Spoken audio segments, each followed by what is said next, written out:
아들이 내 얼굴을 향해 손가락질하던 그날 나는 조용히 식탁 위 밥그릇을 치웠습니다. 한 번도 목소리를 높인 적 없는 내가 그날만큼은 밥 대신 눈물을 삼켰죠. 며느리의 눈물 한 줄기에 내가 쌓아온 세월이 무너졌습니다. 평생 모은 손등에 굳은 살보다 그들의 말 한마디가 더 깊게 아팠어요. 엄마는 며느리 마음도 모르세요? 그 말이 내 가슴을 찢어놨습니다. 그 순간 깨달았죠. 이 집은 더 이상 내 집이 아니고 이 가족은 더 이상 내 편이 아니란 걸요. 그날 밤 나는 결심했습니다. 이제 더는 누군가의 엄마로 살지 않겠다고. 다음 날 아침 나는 내 이름으로 모든 서류를 다시 썼습니다. 그날 이후 내 삶은 달라졌습니다. 누구의 밥상도 차려주지 않는 대신 내가 먹고 싶은 밥을 짓기 시작했으니까요. 사연 시작 전에 구독과 좋아요 눌러주시고요. 지금 어디에서 보고 계신지 댓글로 남겨주세요. 한 분 한 분께 따뜻하게 인사드리고 싶습니다. 새벽 4시 30분 고무장갑 사이로 피가 새어나왔습니다. 겨울 찬물에 20년을 담그고 빼기를 반복한 제 손은 이미 나무 껍질처럼 갈라져 있었어요. 세제 거품이 상처에 스며들 때마다 욱신거렸지만 참았습니다. 73세 박영숙, 그게 제 이름이에요. 남편이 남긴 빚더미 위에서 홀로 두 아들을 키워낸 여자였습니다. 엄마 손 좀 봐. 이게 뭐예요, 이게. 2달 전 둘째 민호가 제 손을 잡으며 울먹였던 날이 떠올랐어요. 40대 아들이 어미 손을 보고 눈시울을 붉히는 모습에 가슴이 뭉클했습니다. 엄마, 이제 저희 집에서 같이 살아요. 제가 모실게요. 그때 민호가 꺼낸 서류가 있었습니다. 집 명의 이전 계약서였어요. 엄마, 이 집 명의만 잠깐 제 이름으로 해주세요. 대출 서류 때문에 필요해서 한 달이면 다시 돌려드릴게요. 제가 새벽마다 걸레를 빨며 지켜낸 이 낡은 아파트. 평생 모은 전부였습니다. 순간 망설여졌지만 민호의 간절한 눈빛을 외면할 수 없었어요. 제 도장을 꺼내 들었을 때 손이 떨렸습니다. 빨간 인주가 묻은 도장을 서류에 찍는 순간 왜인지 가슴 한편이 서늘했어요. 쿵! 도장 소리가 유난히 크게 들렸습니다. 고마워요, 엄마. 이제 편하게 사세요. 서연이도 엄마 잘 모실 거예요. 며느리 서연이는 처음 한 달은 정말 살가웠습니다. 30대 중반의 똑똑한 여자였죠. 아침마다 어머니, 진지 드세요 하며 밥상을 차려주기도 했어요. 큰아들 준호는 독립해서 잘 살고 있었지만 민호 부부와 사는 것도 나쁘지 않다고 생각했습니다. 하지만 한 달이 지나자 분위기가 달라졌어요. 설거지가 싱크대에 쌓이기 시작했고 서연이는 방에만 틀어박혀 있는 날이 많아졌습니다. 제가 자연스럽게 다시 부엌을 맡게 됐죠. 어머니는 시간 많으시잖아요. 저는 회사 일도 있고 피곤해서 좀 쉬어야 해요. 서연이가 소파에 누워 핸드폰만 보며 던진 말이었습니다. 시간이 많다니요. 저는 새벽부터 청소하고 김치 담그고 빨래하고 장보고 하루가 어떻게 가는지도 몰랐는데 말이에요. 어느 날 새벽 부엌에서 된장찌개를 끓이고 있었습니다. 거실에서 민호 부부의 대화가 들려왔어요. 엄마가 너무 간섭이 심해. 밥 먹어라, 옷 입어라. 우리가 애들도 아니고. 민호 목소리였습니다. 가슴이 무너지는 것 같았어요. 조금만 참아요. 어머니도 연세가 있으시잖아요. 얼마나 더 사시겠어요. 서연이의 말이 비수처럼 꽂혔습니다. 제가 죽기만 기다리는 거구나. 그들에게 저는 그저 없어져야 할 짐이었던 거예요. 식탁에 둘러앉아도 대화는 없었습니다. 민호는 TV만 보고 서연이는 핸드폰에만 집중했어요. 제가 끓인 된장찌개는 식어가고 있었죠. 남편 제삿날이 다가오고 있었는데 그것조차 말하기 조심스러웠습니다. 민호야, 다음 주가 아버지 제사인데. 아, 그날 우리 제주도 여행 가기로 했어요.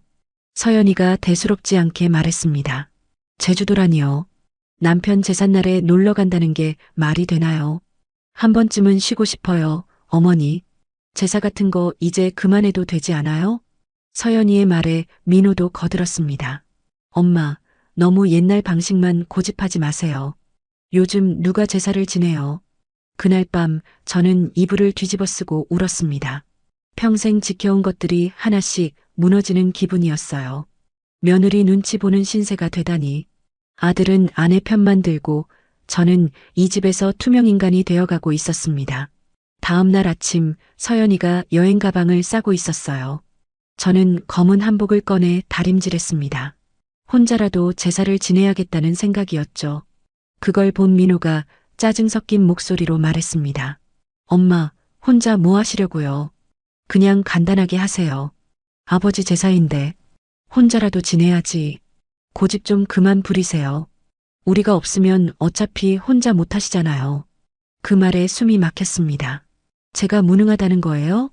평생 혼자 살림하고 아이들 키워낸 제가? 그때 서연이가 거들었어요. 어머니, 저도 힘들어요. 매일 시댁 일만 하다가 한 번쯤은 쉬고 싶다고요. 그 순간 서연이의 눈에서 눈물이 떨어졌습니다. 연기였어요. 민호는 바로 아내를 안아주며 달랬죠. 엄마, 서연이 울게 하지 마세요. 우리도 우리 인생이 있어요. 우리 인생. 그 말이 가슴에 못처럼 박혔습니다. 그럼 제 인생은 뭐였을까요? 새벽부터 밤까지 가족만 보고 살아온 50년은 제 인생이 아니었나요? 그들이 제주도로 떠난 날 저는 혼자 제사상을 차렸습니다.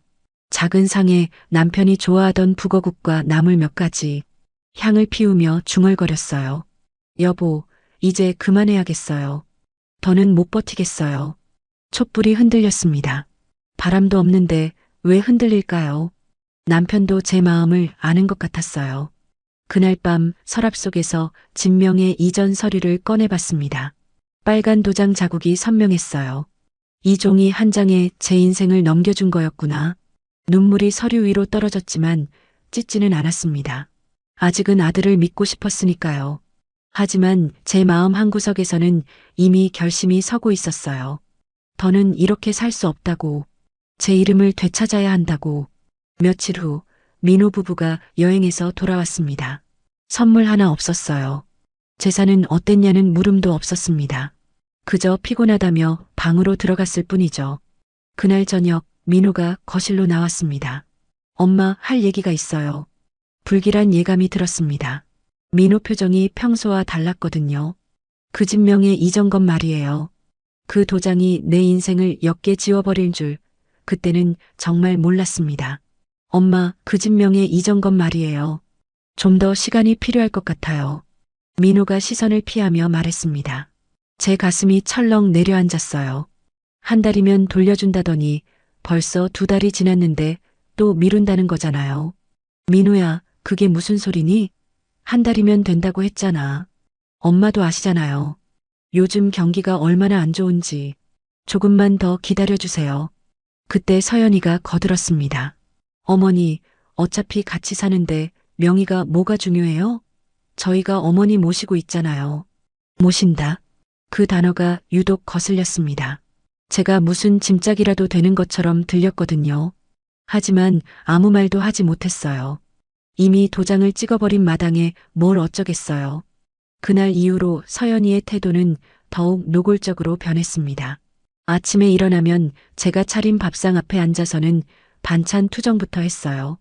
어머니, 매일 된장찌개만 끓이시네요. 좀 다른 것도 해주시면 안 돼요? 그래, 뭘 해줄까? 저는 몰라요. 어머니가 알아서 하세요. 하루 종일 집에만 계시는데 요리 정도는 연구해 보실 수 있잖아요. 제가 하루 종일 집에만 있다고요? 새벽 5시에 일어나 청소하고 빨래하고 장보고 김치 담그고 집안일이 얼마나 많은데. 하지만 서연이는 그런 것들을 일이라고 생각하지 않는 것 같았어요. 어느 날 이웃집 정자 언니를 만났습니다. 70대 후반인데도 늘 씩씩한 분이었죠. 영수가, 얼굴이 왜 이렇게 어두워? 무슨 일 있어? 아니에요, 언니. 그냥 좀 피곤해서.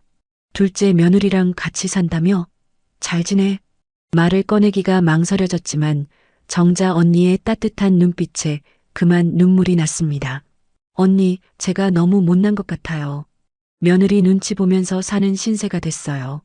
정자 언니가 제 손을 꼭 잡았습니다. 영수가, 너도 내 인생이 있어. 평생 남편과 자식들 뒷바라지하느라 정작 내 이름으로 산 적이 있어?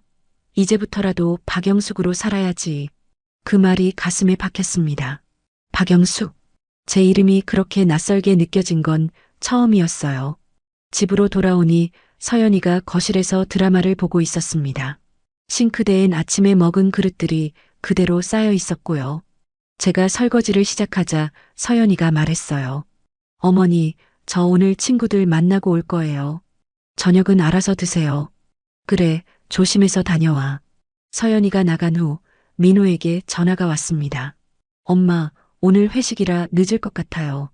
서연이는 친구 만나러 나갔어. 그럼 엄마 혼자 저녁 드시겠네요. 대충 드세요. 대충 먹으라. 평생 가족들 밥 해먹이느라 제 밥은 늘 대충 먹어왔는데 이제는 아들마저 그렇게 말하는구나 싶었습니다. 혼자 앉은 식탁이 유독 커 보였어요. TV를 켜놓고 밥을 먹는데 갑자기 눈물이 났습니다. 이게 제가 꿈꾸던 노후였을까요? 가족과 함께 오순도순 살고 싶었는데 결국 혼자가 된 기분이었어요. 밤 10시가 넘어 민호가 술에 취해 들어왔습니다. 엄마, 아직 안 주무세요? 응, TV 보고 있었어. 민호가 비틀거리며 소파에 앉았습니다. 그리고 갑자기 한숨을 쉬었어요. 엄마, 사실 회사에서 좀 힘든 일이 있어요. 무슨 일인데? 구조조정 얘기가 나오고 있어요. 그래서 대출도 급하게 받아야 했고, 순간 불안감이 엄습했습니다. 설마 제 집을 담보로 대출을 받은 건 아니겠죠? 민호야, 우리 집으로 대출 받은 거야? 민호가 잠시 침묵했습니다. 그 침묵이 답이었어요. 조금만 기다려주세요. 다 해결하고 집도 다시 엄마 이름으로 돌려드릴게요. 그날 밤 잠을 이룰 수 없었습니다. 평생 모아 지킨 집이 남의 손에 넘어갈 수도 있다는 생각에 가슴이 답답했어요. 다음 날 아침 서연이가 늦잠을 자고 일어났습니다. 11시가 넘어서야 방에서 나온 서연이는 짜증 섞인 목소리로 말했어요. 어머니, 아침밥 남은 거 있어요? 응, 전자레인지에 넣어뒀어.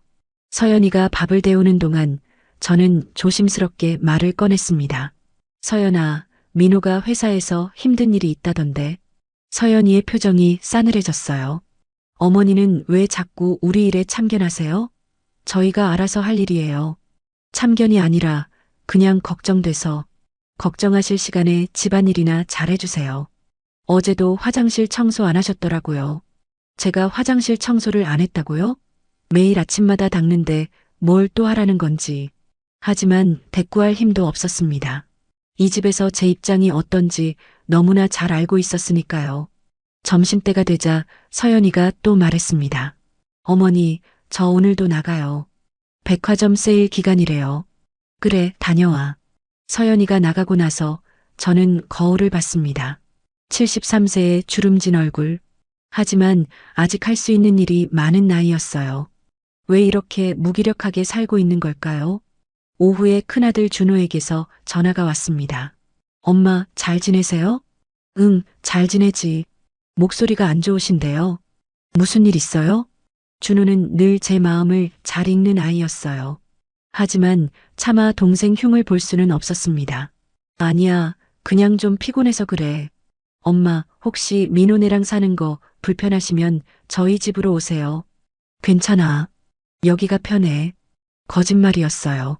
하루하루가 지옥 같았지만 아직은 포기하고 싶지 않았습니다.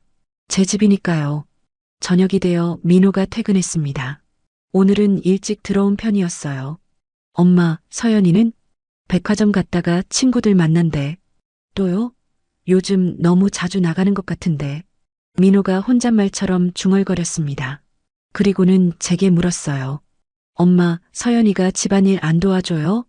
이제야 눈치를 챈 건가 싶었지만 그래도 며느리 흉은 보고 싶지 않았어요. 괜찮아. 내가 할 일도 없는데 뭘. 그래도 엄마 혼자 다 하시긴 힘드시잖아요. 민호가 미안한 표정을 지었습니다. 하지만 그뿐이었어요. 다음 날도 그 다음 날도 서연이의 태도는 변하지 않았으니까요. 일주일 후 충격적인 일이 일어났습니다. 서연이가 갑자기 울면서 민호에게 매달렸어요. 여보, 시어머니가 너무해요. 제가 뭘 그렇게 잘못했다고 매일 구박하시는지. 거짓말이었습니다. 저는 서연이에게 한 번도 큰 소리를 낸 적이 없었어요. 오히려 눈치 보느라 제대로 말도 못했는데 엄마가 뭐라고 했어? 매일 게으르다고, 집안일도 안 한다고, 친구 만나는 것도 못마땅해 하시고. 서연이의 눈물 연기는 완벽했습니다. 민호는 완전히 속아 넘어갔어요. 엄마. 민호가 저를 부르는 목소리가 차가웠습니다. 서연이한테 왜 그래요? 우리도 나름 힘들게 사는데 좀 이해해 주시면 안 돼요?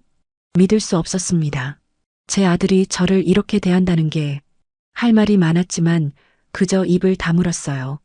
변명해봤자 민호는 아내 편만 들 테니까요. 그날 밤 저는 결심했습니다. 더는 이렇게 살 수 없다고. 내일 당장 변호사를 찾아가야겠다고. 하루 종일 집에 계시잖아요. 그 말이 집안을 천천히 갈라놓기 시작했습니다. 변호사 사무실을 찾기 전날 밤 뜻밖의 일이 벌어졌습니다. 서연이가 또다시 눈물을 쏟아냈어요. 이번엔 더 극적이었습니다.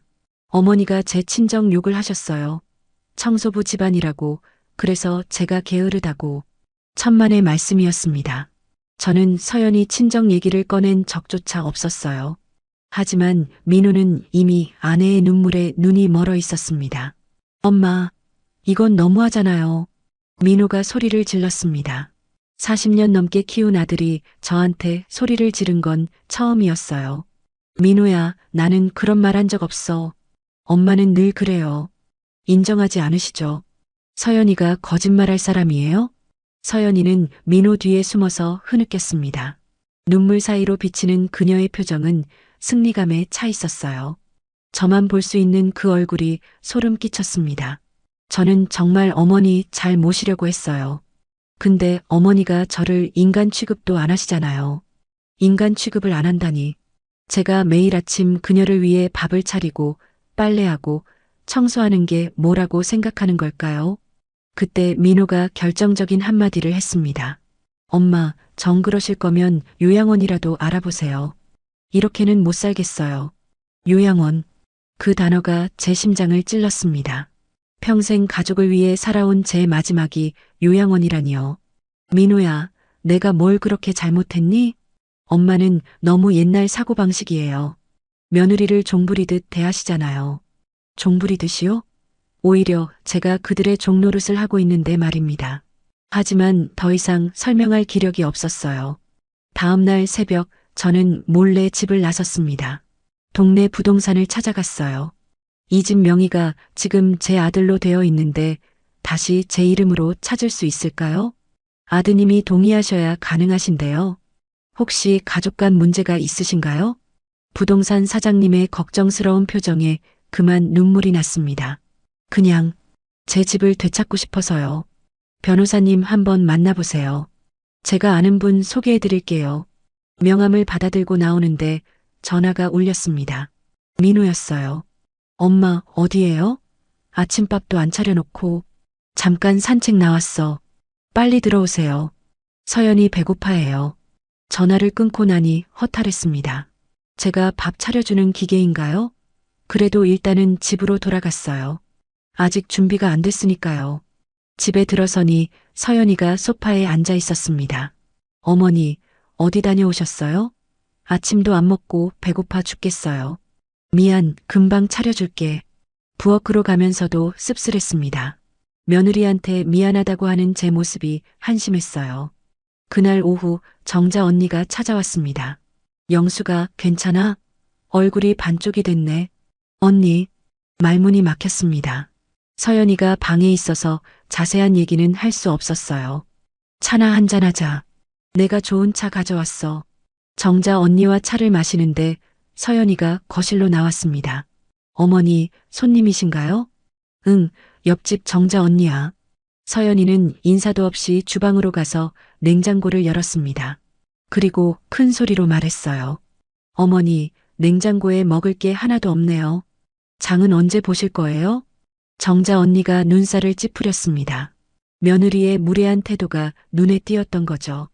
영수가 우리 밖에 나가서 얘기하자. 정자 언니와 카페에 앉아서야 눈물이 터졌습니다. 그동안의 일을 모두 털어놨어요. 진명에 이전한 것부터 며느리의 태도, 아들의 변심까지. 영수가 당장 집 되찾아. 그리고 독립해. 내 인생은 내가 살아야지. 하지만 언니 아들인데. 아들이 뭐? 너를 이렇게 대하는 게 아들이야?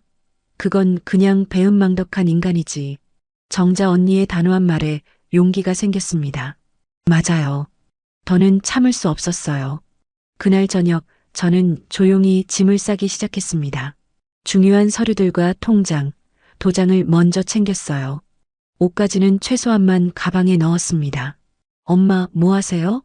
민호가 방문을 열고 들어왔어요. 그냥 정리 좀 하려고. 짐 싸는 것 같은데요? 아니야, 그냥 오래된 옷 정리하는 거야.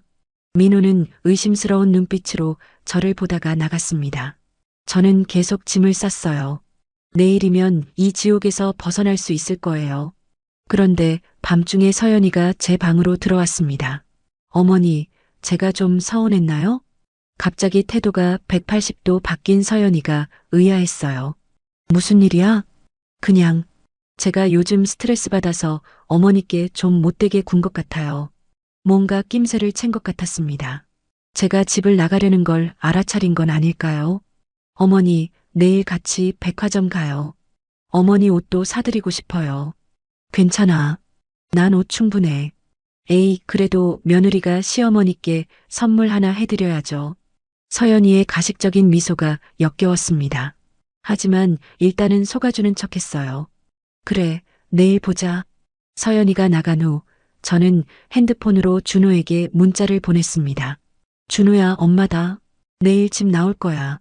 며칠 내 집에 있어도 될까? 바로 답장이 왔어요. 엄마, 무슨 일 있어요? 당장 데리러 갈까요? 아니야, 내일 내가 갈게. 아침에 조용히 나올 거야. 그날 밤은 한숨도 못 잤습니다. 20년 넘게 살아온 집을 떠난다는 게 쉽지 않았어요. 하지만 더는 여기 있을 수 없었습니다. 새벽 4시 저는 조용히 일어났어요. 가방을 들고 현관으로 향했습니다. 그런데 어머니, 어디 가세요? 서연이가 거실 소파에 앉아 있었어요. 마치 저를 기다린 것처럼. 그냥 산책 좀. 가방 들고 산책 가세요? 서연이의 눈빛이 차가웠습니다. 가식적인 미소는 온데간데 없었어요. 어머니, 설마 가출하시려는 건 아니죠? 가출이 아니라 내 갈 길 가는 거야. 어머니가 나가시면 민호 오빠가 얼마나 상처받을지 생각 안 해보셨어요? 서연이가 핸드폰을 꺼내 들었습니다.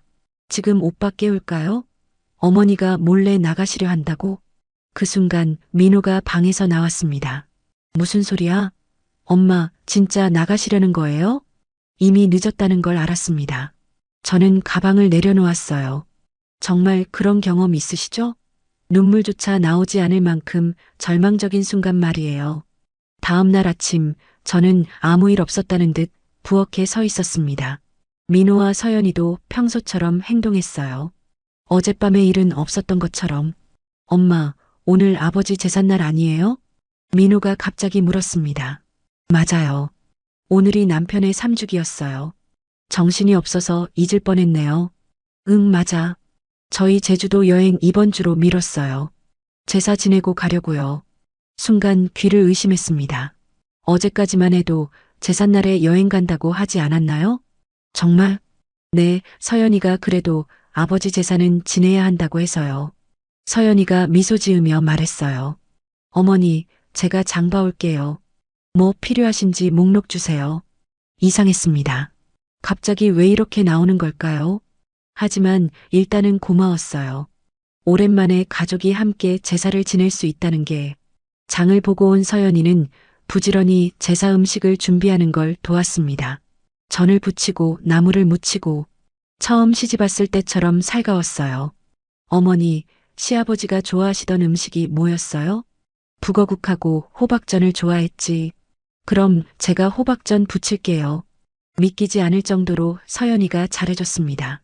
민호도 제사상 차리는 걸 도왔고요. 오랜만에 가족답게 느껴졌어요. 제사를 지내는 동안 눈물이 났습니다. 남편 생각도 났지만 무엇보다 가족이 함께한다는 게 감사했어요. 아버지, 저 민호예요. 잘 지내고 있어요. 엄마도 잘 모시고 있고요. 민호가 저라며 하는 말에 또 눈물이 났어요. 정말 잘 모시고 있는 걸까요? 제사가 끝나고 서연이가 말했습니다. 어머니, 피곤하시죠? 뒷정리는 저희가 할 테니 주무세요. 괜찮아, 같이 하자. 아니에요. 오늘은 저희가 할게요. 그날 밤 오랜만에 마음이 편했습니다. 어쩌면 오해였을까? 서연이도 나름의 사정이 있었던 걸까? 그런 생각을 하며 잠들었어요. 그런데 다음날 아침 집이 텅 비어 있었습니다. 민호와 서연이가 보이지 않았어요. 식탁 위에 메모가 하나 있었습니다. 엄마, 제주도 다녀올게요. 일주일 후에 봬요. 결국 제사 지내고 바로 여행을 떠난 거였어요. 저를 혼자 두고 제사는 그저 형식이었던 거죠. 여행 가기 전에 체면 치레로 지낸 거였어요. 혼자 남은 집이 너무 컸습니다. 그래도 일주일 동안 마음을 정리할 시간이 생겼다고 긍정적으로 생각했어요. 변호사 사무실을 찾아갔습니다. 제 집을 되찾고 싶어요. 아들 명의로 넘어간 집이요. 변호사님이 서류를 검토하더니 한숨을 쉬었어요. 어머님, 이미 이 집으로 대출이 많이 나가 있네요. 3억 가까이요. 3억이요? 다리에 힘이 풀렸습니다. 그 집이 제 전부였는데 이미 빚더미가 되어 있었던 거예요. 아드님이 동의하지 않으면 명예 이전이 어렵습니다. 법적으로 다툴 순 있지만 시간이 얼마나 걸릴까요? 빠르면 6개월, 길면 1년 이상요. 막막했습니다. 73세에 법적 싸움을 시작한다는 게 그래도 포기할 수 없었어요. 일단 내용 증명부터 보내겠습니다. 집으로 돌아오는 길에 준호가 전화했어요. 엄마, 괜찮으세요? 민호한테 들었어요. 제주도 갔다고. 응, 괜찮아. 혼자 계시는 거 아니에요? 저희 집으로 오세요. 며칠 후에 갈게. 정리할 게 있어서. 사실 정리할 건 제 마음이었어요. 40년 넘게 키운 아들과 법적으로 싸워야 한다는 현실을 받아들여야 했으니까요. 일주일 후 민호 부부가 돌아왔습니다. 새까만 피부로. 엄마, 잘 지내셨어요? 응. 선물 사왔어요. 서연이가 내민 건 싸구려 열쇠고리 하나였습니다. 제주도 기념품 가게에서 1,000원짜리로 파는 그런 거였어요. 고마워. 어머니, 저희 없는 동안 뭐 하셨어요? 서연이의 질문에 잠시 망설였지만 이제는 숨길 필요가 없다고 생각했어요. 변호사를 만났어. 민호의 표정이 굳었습니다. 무슨 변호사요? 집 되찾으려고. 엄마, 그게 무슨 말이에요? 우리가 가족인데 무슨 변호사까지. 가족? 너희가 나를 가족으로 대했니? 처음으로 속마음을 터놓았어요. 서연이가 눈물을 글썽이기 시작했습니다. 또 시작이구나 싶었어요. 어머니, 저희가 뭘 그렇게 잘못했어요? 매일 밥 해드리고 모시고 살았는데. 모신다는 말 그만해. 내가 뭘 얻어먹었니? 내가 다 해줬지. 어머니, 민호가 버럭 소리를 질렀어요. 지금 무슨 말씀하시는 거예요? 우리가 엄마 집에서 같이 사는 게 그렇게 싫으세요? 내 집이 아니잖아. 이미 내 집이 됐잖아. 민호가 말문이 막혔습니다. 사실이니까요. 그때 서연이가 울며 말했어요. 저 때문이죠? 제가 부족해서 어머니가 이러시는 거죠? 그만해. 연기 그만하고 진심을 말해봐. 제 말에 서연이의 울음이 뚝 그쳤어요. 그리고는 차가운 눈빛으로 저를 봤습니다. 어머니, 정말 이러실 거예요? 그래, 이럴 거야. 내 집 돌려줘. 그리고 나가. 민호가 주먹을 불끈 쥐었어요. 엄마, 그 집은 이미 제 집이에요. 법적으로도 그래요. 그럼 법적으로 싸우자. 난 끝까지 갈 거야. 그날부터 전쟁이 시작됐습니다. 민호와 서연이는 저를 투명인간 취급했어요. 밥도 따로 먹고 말도 걸지 않았죠. 하지만 저도 더는 신경 쓰지 않았어요. 변호사님과 상의하며 서류를 준비했고 준호네 집으로 갈 날만 기다렸습니다. 그런데 어느 날 밤 민호가 제 방으로 들어왔어요. 술에 취한 상태였습니다. 엄마, 정말 이래야 해요? 우리가 가족인데. 민호야, 가족은 서로 존중하는 거야. 넌 나를 존중한 적 있니? 민호가 울기 시작했어요. 40대 남자가 엄마 앞에서 우는 모습이 안쓰럽기도 했지만 동정심은 들지 않았습니다. 그날 밤 나는 처음으로 내 인생을 팔지 않겠다고 다짐했습니다. 그날 아침 제가 설거지를 하고 있는데 서연이가 또 울기 시작했습니다. 하지만 이번엔 달랐어요. 연기가 아닌 진짜 눈물처럼 보였거든요. 어머니, 저 임신했어요. 순간 손에 들고 있던 그릇이 떨어질 뻔했습니다. 임신이라니. 손주를 본다는 기쁨보다 불안감이 먼저 밀려왔어요. 이 상황에서 아이라니. 정말이야? 네, 병원에서 확인했어요. 8주래요. 민호가 서연이를 안으며 기뻐했습니다. 하지만 저는 복잡한 마음이었어요. 이제 정말 이 집을 떠나기 어려워질 것 같았거든요. 축하해. 몸조리 잘해야겠네. 제가 담담하게 말하자 서연이가 또 울먹였어요. 어머니, 저 입덧이 심해서 아무것도 못하겠어요. 집안일 좀 더 도와주세요. 임신했다는 핑계로 서연이는 아예 방에서 나오지 않았습니다. 하루 종일 누워 있으면서 민호에게만 투정을 부렸어요. 여보, 나 딸기 먹고 싶어. 지금 계절이 아닌데. 임신했는데 그것도 못 구해줘? 민호는 비싼 수입 딸기를 사왔습니다. 한 팩에 3만 원이나 하는 걸 매일같이 사왔어요. 그런데 정작 서연이는 한두 개 먹고는 남겼죠. 그 비싼 딸기가 냉장고에서 썩어가는 걸 보며 한숨이 나왔습니다. 어느 날 제가 청소를 하다가 서연이 방에서 통화 소리를 들었어요. 엄마, 나 진짜 못 살겠어. 시어머니가 너무 까다로워서. 응, 임신했다고 하니까 그나마 좀 나아졌어. 이제 함부로 못 하시겠지. 친정엄마와 통화하는 내용이었어요. 제가 까다롭다니요. 오히려 제가 모든 걸 참고 있었는데. 저녁이 되자 민호가 퇴근했습니다. 오늘따라 표정이 어두웠어요. 민호야, 무슨 일 있어? 엄마는 상관없는 일이에요. 차갑게 대답하는 민호가 낯설었습니다. 그런데 서연이가 거실로 나오더니 갑자기 배를 잡고 주저앉았어요. 아야, 배가. 서연아, 괜찮아? 민호가 황급히 서연이를 일으켰습니다. 서연이는 눈물을 흘리며 말했어요. 어머니가 오늘도 큰 소리로 문 닫고 나가셔서 놀랐어요. 스트레스 받으면 아기한테 안 좋다고 했는데 제가 문을 크게 닫은 적이 없었습니다. 오히려 조용히 다니려고 신경 썼는데요. 하지만 민호는 이미 아내 말을 믿고 있었어요. 엄마, 서연이 임신했잖아요. 좀 조심해 주세요. 내가 뭘 했다고. 엄마는 맨날 그래요. 잘못을 인정 안 하시죠. 그때였어요. 민호가 저를 향해 손가락질을 했습니다. 제 아들이 제게 손가락을 들이대며 비난했어요. 엄마는 며느리 마음도 모르세요? 임신한 여자가 얼마나 예민한지 아세요? 그 손가락이 제 가슴을 찌르는 것 같았어요. 30년을 넘게 키운 아들이 저를 이렇게 대하다니. 평생 그 아이를 위해 살았는데 돌아온 건 손가락질이었습니다. 민호야, 내가 지금 엄마한테 뭐 하는 거니? 사실대로 말하는 거죠. 엄마가 너무하세요. 서연이는 민호 뒤에 숨어서 흐느꼈습니다. 완벽한 연기였어요. 배를 쓰다듬으며 아픈 척하는 모습이 가증스러웠죠. 여보, 그만해. 어머니도 연세가 있으셔서 이해를 못 하시는 거야. 또 그 말이었어요. 연세가 있어서, 늙어서, 곧 죽을 테니까. 그런 의미였겠죠. 그날 밤 저는 잠을 이룰 수 없었습니다. 민호의 손가락질이 계속 눈앞에 아른거렸어요. 새벽 3시 저는 서랍에서 그 서류를 꺼냈습니다. 진명의 이전 계약서, 빨간 도장 자국이 선명했어요. 이 종이 한 장 때문에 모든 게 시작됐구나. 후회가 밀려왔지만 이미 늦었습니다. 눈물이 서류 위로 떨어졌어요. 하지만 찢지는 않았습니다. 이건 증거니까요. 다음 날 저는 준호에게 전화했어요. 준호야, 엄마 좀 데리러 와줄래? 엄마, 무슨 일 있어요? 목소리가 안 좋은데. 민호하고 좀. 그냥 며칠만 내 집에 있을게. 지금 갈게요. 30분만 기다려요. 준호는 바로 왔습니다.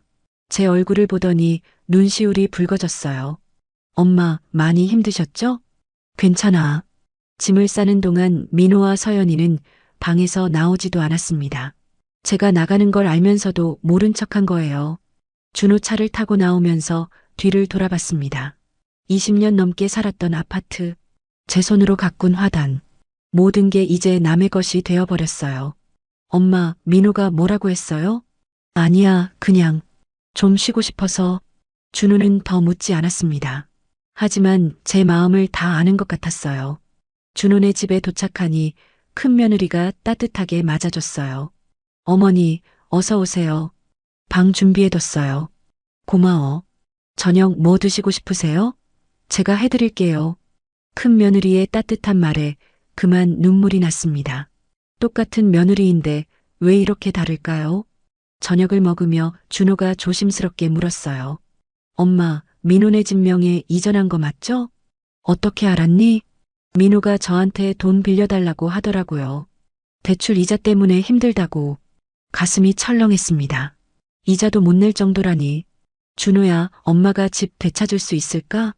변호사 만나보셨어요? 응, 근데 쉽지 않대. 준호가 제 손을 잡았어요. 엄마, 제가 도와드릴게요. 절대 그 집 못 뺏기게 할 거예요. 그날부터 준호는 적극적으로 나섰습니다. 좋은 변호사를 소개해줬고 소송 준비를 도왔어요. 일주일 후 민호에게서 전화가 왔어요. 엄마, 어디 계세요? 준호네 있어. 집에 오세요. 할 얘기가 있어요. 무슨 얘기? 전화로는 못해요. 직접 만나서 얘기해요. 마지못해 민호네 집으로 갔습니다. 들어서니 서연이가 소파에 앉아 있었어요. 배가 조금 나온 것 같았습니다. 엄마 앉으세요. 민호가 서류를 내밀었어요. 합의서였습니다. 집을 팔려고 해요. 엄마도 동의해 주세요. 뭐? 팔다니. 대출 이자를 못 내고 있어요. 차라리 파는 게 나아요. 제 평생의 보금자리를 팔겠다는 아들. 믿을 수가 없었어요. 안 돼. 절대 안 돼. 엄마가 동의 안 하면 경매로 넘어가요. 그럼 더 싼 값에 팔려요. 그게 내 할 소리야? 내 집을 내가 빼앗아 놓고. 그때 서연이가 배를 잡으며 인상을 썼어요. 아, 또 배가 아파요. 스트레스 받으면 안 되는데. 민호가 다시 저를 노려봤습니다. 엄마, 서연이 임신했다니까요. 좀 조용히 해주세요. 또다시 민호가 손가락질을 했어요.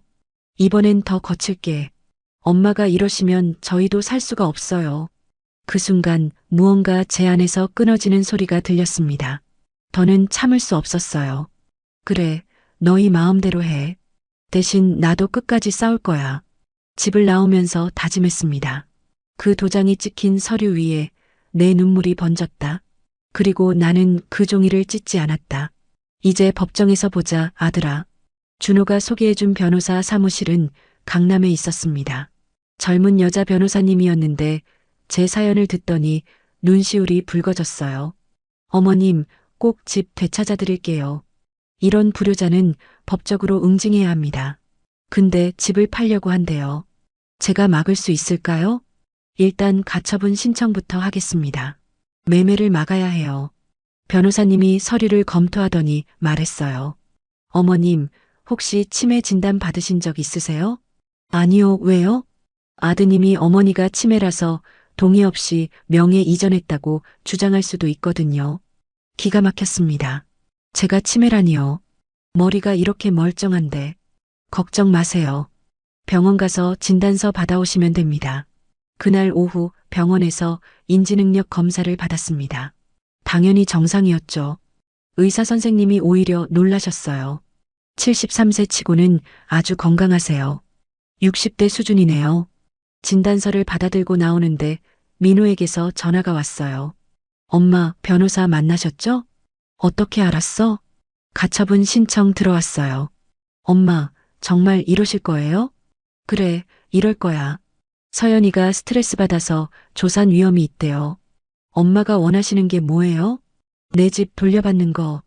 그 집에 그렇게 미련이 있으세요? 가족보다 집이 중요해요? 웃음이 나왔습니다. 가족이라고요? 저를 이렇게 대접하는 게 가족인가요? 전화를 끊고 나니 문자가 왔어요. 서연이었습니다. 어머니, 아기한테 할머니가 필요해요. 저희가 잘못했어요. 집에 와주세요. 이제 와서 아기를 팔아 감정에 호소하는 거였어요. 하지만 제 마음은 이미 떠났습니다. 며칠 후 법원에서 가처분이 인용됐다는 연락이 왔어요. 집을 팔 수 없게 된 거죠. 변호사님이 축하한다고 했지만 마음이 무거웠습니다. 아들과 법정 싸움을 한다는 게 그날 저녁 정자 언니가 찾아왔어요. 영수가 잘했어. 이제야 내 이름을 찾는구나. 언니, 근데 마음이 아파요. 자식하고 싸운다는 게, 자식? 너를 그렇게 대하는 게 자식이니? 그냥 남이야, 남. 정자 언니 말이 맞았어요. 이미 민우는 제 아들이 아니었습니다. 다음 날 놀라운 일이 일어났어요. 서연이 친정 엄마가 찾아온 거예요. 사돈 어른, 죄송합니다. 우리 서연이가 많이 잘못했네요. 무슨 말씀이세요? 사실 제가 다 알고 있었어요. 서연이가 꾀병 부리는 거, 어머님 괴롭히는 거, 제가 잘못 키웠습니다. 서연이 친정 엄마는 고개를 숙였어요. 제발 고소는 거두어 주세요. 서연이가 임신했잖아요. 아기 아빠가 전가자가 되면 저도 할 수 없어요. 이미 시작된 일이에요. 그럼 합의라도 얼마면 될까요? 돈으로 해결하려는 모습이 씁쓸했습니다. 돈 문제가 아니에요. 제 집을 돌려받고 싶을 뿐이에요. 서연이 친정 엄마가 울며 돌아갔어요. 그날 밤 민호가 준호네 집으로 찾아왔습니다. 형, 엄마 좀 설득해 주세요. 내가 엄마한테 한 짓을 알고도 그런 말이 나와? 준호가 차갑게 말했어요. 형은 모르세요. 서연이가 얼마나 힘든지. 임신해서 예민한데 엄마가. 그만해. 내가 엄마한테 손가락질한 거 다 알아. 민호가 말문이 막혔습니다. 형이 뭘 안다고. 엄마가 얼마나 고생하며 우리 키웠는지 몰라. 새벽마다 남의 집 화장실 청소하면서. 준호의 말에 민호가 고개를 숙였어요. 그래도 가족인데 넌 이미 가족 자격을 잃었어. 돌아가. 민호가 떠난 후 준호가 제게 말했어요. 엄마, 흔들리지 마세요. 끝까지 가야 해요. 그래, 알았어. 일주일 후 조정 기일이 잡혔습니다. 법원에 가니 민호와 서연이가 와 있었어요. 서연이는 배가 많이 나와 있었습니다. 조정위원이 말했어요. 양쪽 다 주장이 팽팽하네요. 원만하게 합의하시는 게. 저는 집을 돌려받기 전까지는 합의 없습니다. 제가 단호하게 말했어요. 민호가 서류를 내밀었습니다. 집 시세의 절반을 드릴게요. 2억이요. 싫어. 난 돈이 아니라 집을 원해. 엄마, 왜 그래요? 2억이면 다른 집 살 수 있잖아요. 그 집은 내 아버지와 추억이 있는 곳이야. 돈으로 살 수 없어. 조정이 결렬됐습니다. 이제 본격적인 재판이 시작될 거예요. 집으로 돌아오는 길에 문자가 왔어요. 민호였습니다. 엄마, 정말 후회 안 하실 거예요? 손주 얼굴도 못 볼 텐데. 손주로 협박하는 아들. 가슴이 아팠지만 답장했어요. 후회 안 해. 내 이름으로 살 거야. 그날 밤 거울을 봤습니다. 박영숙, 73세. 이제야 내 이름을 찾아가는 중이었어요. 이제는 내 이름으로 산다. 그 말을 입 밖에 내는 순간 눈물이 멈췄습니다. 재판이 시작되고 2달이 흘렀습니다.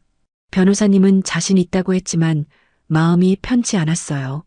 그러던 어느 날 준호가 급하게 전화했습니다. 엄마, 민호네가 파산 신청했대요. 파산이라니? 대출금을 못 갚아서 회사에서도 해고됐다네요. 하늘이 무너지는 것 같았어요. 아무리 미워도 제 자식인데.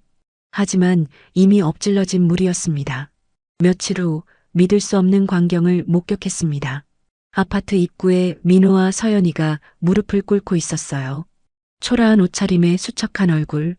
특히 서연이는 배가 불러서 더 안쓰러워 보였습니다. 어머니, 잘못했습니다. 용서해 주세요. 서연이가 울며 말했어요. 이번엔 진짜 눈물 같았습니다. 우리가 정말 잘못했어요. 어머니가 얼마나 고생하셨는지 이제야 알았어요. 민호도 고개를 숙였습니다. 엄마, 죄송해요. 제가 아들 자격이 없었어요. 지나가는 사람들이 쳐다봤습니다. 창피했지만 그들을 일으켜 세울 마음은 들지 않았어요. 일어나요. 여기서 이러지 말고. 어머니가 용서해 주실 때까지 안 일어날 거예요. 저는 그들을 지나쳐 집으로 들어갔습니다. 베란다에서 화분에 물을 주며 생각했어요. 저 화분처럼 제 마음도 메말라 있었습니다. 1시간쯤 지났을까요? 창문으로 내다보니 아직도 무릎 꿇고 있었어요. 11월에 찬바람이 불고 있었는데 준호 며느리가 걱정스럽게 말했어요. 어머니, 서연이가 임신했는데 저러다 큰일 나요. 내가 뭘 어떻게 해. 자기들이 선택한 거지. 하지만 마음 한구석이 불편했습니다. 뱃속의 아기는 죄가 없는데 결국 밖으로 나갔어요. 두 사람은 여전히 무릎 꿇고 있었습니다. 그만 일어나. 애까지 있는데 뭐 하는 거야? 어머니. 서연이가 제 손을 잡으려 했지만 피했어요. 용서는 하지만 다시 함께 살 수는 없어. 어머니, 저희가 정말 달라졌어요. 다시 한 번만 기회를. 민호가 간청했지만 제 마음은 변하지 않았어요. 집은 돌려받을 거야. 너희는 너희 인생 살아. 그때 서연이가 배를 잡으며 주저앉았어요. 이번엔 연기가 아니었습니다. 정말로 얼굴이 창백해졌거든요. 119 불러. 급하게 병원으로 실려간 서연이. 다행히 큰일은 없었지만 의사가 절대 안정이 필요하다고 했어요. 병실에서 서연이가 제 손을 잡았습니다. 어머니, 제가 정말 나쁜 며느리였어요. 어머니 은혜를 모르고. 이제 그만해. 몸조리나 잘해. 며칠 후 서연이 친정엄마가 또 찾아왔어요. 이번엔 봉투를 들고 사돈 어른, 이거라도 받아주세요. 서연이가 그동안 못 드린 생활비예요. 봉투 안에는 300만 원이 들어 있었어요. 필요 없어요. 가져가세요. 제발 받아주세요. 그래야 제 마음이라도. 서연이 친정엄마도 무릎을 꿇으려 했어요. 황급히 일으켜 세웠습니다. 그러지 마세요. 저도 며느리 마음 몰랐으니까요. 사실이었어요. 처음 시집왔을 때 서연이도 힘들었을 거예요. 제가 너무 제 방식만 고집했는지도 모르죠. 하지만 그렇다고 제 인생을 포기할 수는 없었습니다. 재판은 계속됐고 결국 제가 승소했어요. 집은 다시 제 명의로 돌아왔습니다. 하지만 기쁘지 않았어요. 가족을 잃은 대가였으니까요. 집으로 돌아간 날 텅 빈 방들이 저를 맞았습니다.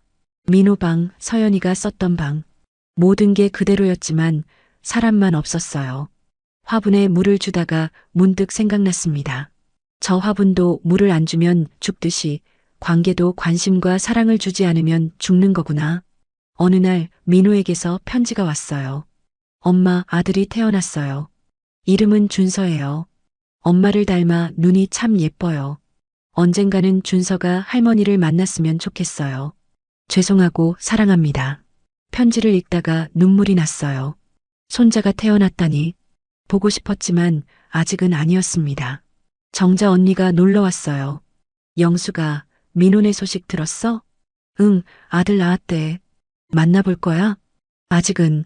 시간이 좀 더 필요해. 정자 언니가 제 어깨를 토닥였어요. 그래, 서두르지 마. 내 마음이 준비됐을 때 만나면 돼. 한 달 후 서연이에게서 전화가 왔어요. 어머니, 준서 100일이에요. 오시겠어요? 안 오셔도 돼요. 그냥 알려드리고 싶어서요. 전화를 끊고 한참을 고민했습니다. 가야 할까 말아야 할까? 결국 100일 선물만 택배로 보냈어요. 금반지와 베넷 저고리, 그리고 짧은 편지. 준서야, 건강하게 자라렴. 할머니가. 답장이 왔어요. 사진과 함께. 준서는 정말 제 눈을 닮았더군요. 보고 싶었지만 참았습니다. 용서는 하겠지만 다시는 함께 살지 않겠다. 그 말에 꽃잎 하나가 떨어졌습니다. 설날 아침 6시 초인종이 울렸습니다. 이른 시간에 누굴까 싶어 인터폰을 봤더니 민호 가족이었어요. 민호와 서연이, 그리고 이제 돌이 지난 준서까지. 엄마, 저희예요. 세배 드리러 왔어요. 민호 목소리가 들렸습니다. 1년 만에 듣는 목소리였어요. 할머니, 문 열어주세요. 준서 보여드릴게요. 서연이가 아기를 들어 보였어요. 준서는 세배 옷을 입고 있었습니다. 제 눈을 쏙 빼닮은 아이가 카메라를 향해 손을 흔들었어요. 하지만 저는 문을 열지 않았습니다. 소파에 앉아 가만히 있었어요. 엄마, 밖이 추워요. 준서가 감기 걸려요. 10분, 20분, 30분이 지났습니다. 아직도 문 앞에 서 있는 소리가 들렸어요. 할머니, 저희 잘못했어요. 정말 반성했어요. 서연이가 울먹이는 소리, 준서가 칭얼대는 소리도 들렸습니다. 마음이 흔들렸어요. 특히 준서의 울음소리에는 가슴이 찢어지는 것 같았죠. 하지만 일어나지 않았습니다. 준호가 전화했어요. 엄마, 민호가 갔다 왔대요. 문 안 열어주셨다고. 응, 잘하셨어요. 아직은 이르죠. 준호야, 내가 너무한 걸까? 아니에요. 엄마는 충분히 참으셨어요. 1시간쯤 지나서야 현관이 조용해졌습니다. 그들이 돌아간 거예요. 문 밖을 살짝 열어봤더니 떡 상자와 과일 바구니가 놓여 있었어요. 그리고 편지 한 통. 엄마, 저희가 정말 많이 변했어요. 서연이는 새벽마다 일어나 준서를 돌보며 엄마 생각을 해요. 제가 얼마나 편하게 살았는지 이제야 알았다고. 저도 매일 후회해요. 엄마한테 손가락질했던 그날을 용서해 주세요. 아니, 용서 안 하셔도 돼요. 그냥 준서 얼굴이라도 한번 봐주세요. 편지를 읽다가 눈물이 났어요. 하지만 마음을 바꾸지는 않았습니다. 오후가 되자 정자 언니가 왔어요. 영수가 민호네 왔다 갔다며? 응, 문 안 열어줬구나. 언니는 내가 너무하다고 생각해? 아니, 넌 충분히 그럴 자격이 있어. 그동안 받은 상처가 얼마인데. 정자 언니와 차를 마시며 창밖을 봤어요. 겨울 햇살이 따뜻했습니다. 영수가 근데 마음 한구석은 그리웠을 거 아니야? 솔직히 준서는 보고 싶어. 천천히 해. 언젠가는 때가 오겠지. 그날 저녁 혼자 차려 먹는 설 음식이 쓸쓸했어요. TV에서는 온 가족이 모여 웃는 프로그램이 나오고 있었죠. 다음 날 준훈에서 저녁을 먹었어요. 큰 며느리가 정성껏 음식을 차려줬습니다. 어머니, 민호네 왔다 갔다면서요? 응, 준서 많이 컸대요. 벌써 걸음마도 한다네요. 그래, 관심 없는 척했지만 사실 궁금했어요. 일주일 후 또 초인종이 울렸습니다. 이번엔 서연이 혼자였어요. 준서를 업고 있었죠. 어머니, 준서가 열이 나서 병원 갔다 오는 길이에요. 그냥 보여드리고 싶어서. 인터폰 화면으로 본 준서는 많이 컸더군요. 제 코를 닮아 오뚝했어요. 어머니, 5분만요.